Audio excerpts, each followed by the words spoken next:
మన ప్రధానమంత్రి అధికార రీత్యా ఏ ఏ సంస్థలకు అధ్యక్షత వహిస్తారు?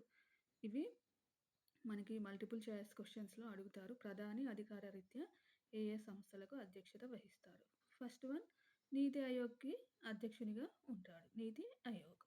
అలాగే నేషనల్ డెవలప్‌మెంట్ కౌన్సిల్ రెండోది. ఒకటి నీతి ఆయోగ్, ఒకటి ఎన్‌డీసీ నేషనల్ డెవలప్‌మెంట్ కౌన్సిల్‌కి అధ్యక్షత వహిస్తాడు. అలాగే మూడవది అంతర్రాష్ట్ర మండలి. నెక్స్ట్ ఫోర్త్ వన్ జాతీయ జలవనరుల మండలి. Next fifth one Indian disaster management authority.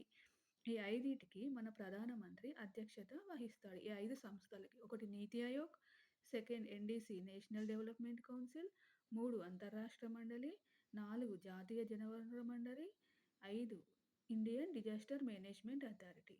గమనిక ఇటీవల విశ్వభారతి విశ్వవిద్యాలయం ఛాన్సలర్‌గా కూడా మన మోదీ నియమితులు అయ్యారు. ఈ వీడియో గనుక మీకు హెల్ప్‌ఫుల్ అయితే ప్లీజ్ సబ్స్క్రైబ్ మై ఛానల్.